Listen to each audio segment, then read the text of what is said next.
Qu'est-ce que c'est que cette créature au sol là? Ah mais c'est Henri en train de faire un timelapse. Ça va Henri? Ok.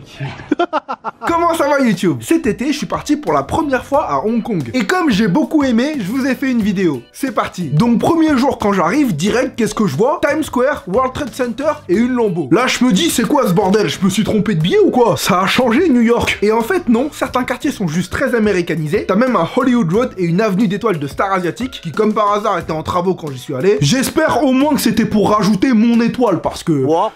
Slow down, you're not Jackie Chan. Tu veux qu'on se tape, Jackie? Wow. Et tout ça, c'est le long de la rivière et du port Victoria. Alors, premier conseil, si une de tes ex s'appelle Victoria, évite Hong Kong. Parce qu'absolument tout va te la rappeler. Victoria Park, Victoria Road, Victoria Peak, Victoria...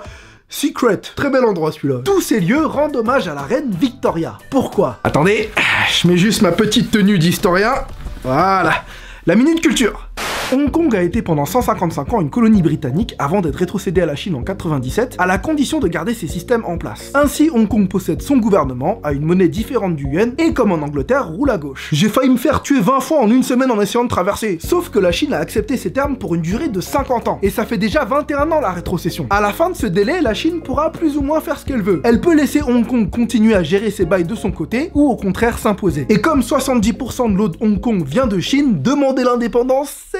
Du coup, dans la tête de pas mal d'Hongkongais, il y a un compte à rebours. Dans 30 ans, il faut que j'ai assez de thunes pour pouvoir me barrer si jamais avec la Chine ça colle plus. Si je te raconte tout ça, c'est pour que t'imagines la pression qu'ils ont au taf. Le Hongkongais, il a vraiment pas le temps. Et c'est un Parisien qui le dit. Ah bah une deuxième citoyenneté, c'est minimum 200K. Faut qu'il aille les chercher, donc le dérange pas. Le meilleur exemple de ça, c'est les chauffeurs. Ah, les taxis hongkongais, c'est quelque chose. Quand tu leur poses une question, prépare-toi à te prendre un vent. Parce que pour eux, ne pas répondre signifie...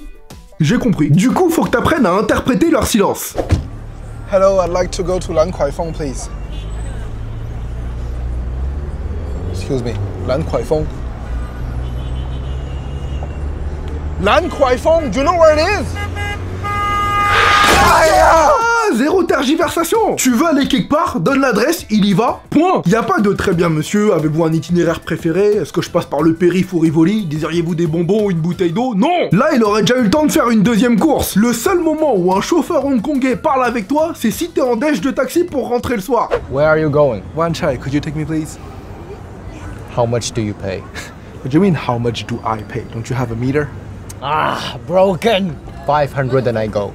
500 is right on the other side of the bridge. It's a 10 minutes ride. I mean, the bridge is dangerous in the evening. Dark outside and monsters. Ah, si t'as pas minimum un master en negotiating skills, t'es dans la merde. Surtout dans les petits marchés où tu dois t'engueuler avec les vendeuses pour acheter un faux sac Louis Vuitton. L'inégalité des richesses à Hong Kong, c'est un autre level, hein, et tu le sens. Il suffit de sortir le dimanche et de voir les employés de maison passer leur seul jour de repos assis sur des cartons. Entre les expats et les nouvelles fortunes chinoises, le marché de l'immobilier a explosé. Si les Hongkongais travaillent autant, des fois c'est juste pour payer leur loyer. J'ai vu une baraque à 65 millions. 65. Même si chacun d'entre vous me donnait 10 euros...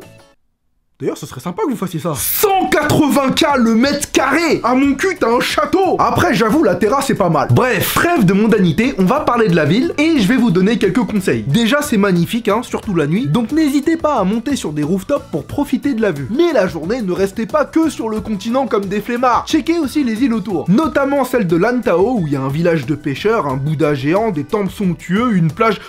Oh mon Dieu! Regardez cet homme viril, beau, musclé, avec un dos taillé en V et une énorme marque de bronzage! Chaque quartier a une fonctionnalité bien définie. Un LKF c'est pour pécho le soir, Causeway Bay pour le shopping, et si t'es vraiment un pigeon comme moi, tu peux aller au Madame Tussauds de Hong Kong. C'est pas partout qu'on peut voir ces statues.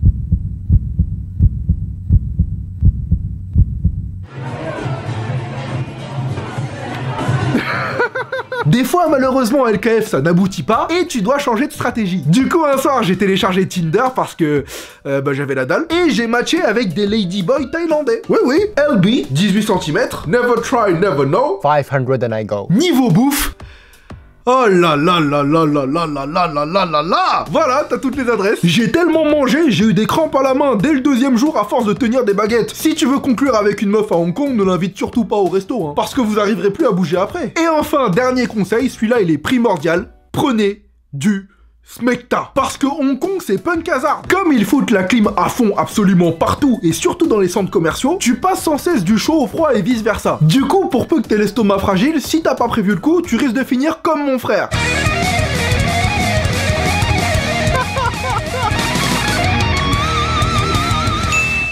Voilà, c'est tout pour ce sketch sur Hong Kong, j'espère que ça vous a donné envie d'y aller. Personnellement, je crois que c'est le facecam le plus difficile que j'ai jamais eu à écrire, en raison du contexte, c'est pour ça que j'ai pris mon temps. Faut savoir que ce que je vous dis dans cette vidéo, c'est le ressenti que des Hongkongais m'ont raconté quand j'ai discuté avec eux et que j'ai essayé de vous retranscrire. Au début de mon voyage, j'étais pas très au courant de tout ça, pour moi Hong Kong, j'allais en Chine quoi, donc j'ai commencé à parler mandarin aux gens. Là, j'ai senti qu'il y avait quelques commerçants qui appréciaient pas trop, donc j'ai switché en anglais et tout de suite on me parlait mieux. Et je comprenais pas, qu'est-ce que j'ai fait les gars, je suis français. Et c'est qu'en échangeant avec ces habitants de plusieurs générations différentes que j'ai compris leurs craintes, les tensions qu'il y avait entre la Chine continentale et Hong Kong. Pas mal d'Hongkongais de notre âge sont nés à l'étranger pour avoir la double nationalité et pouvoir partir si jamais. Les plus vieux sont plus en mode de toute façon on sera mort ou la Chine est trop puissante, Hong Kong va être absorbé. Il y a aussi des Hongkongais plus optimistes qui voient comment la Chine a énormément évolué en 30 ans et qui se disent que dans encore 30 ans, peut-être qu'ils auront pas à se plaindre. Bref, c'est très complexe et j'ai vraiment galéré à trouver le ton adéquat pour cette vidéo. J'espère ne pas avoir dit de bêtises, si c'est le cas et que des Hongkongais souhaitent me corriger ou compléter mes propos, laissez un commentaire. Et si ça vous a plu, abonnez-vous. On se quitte sur ces images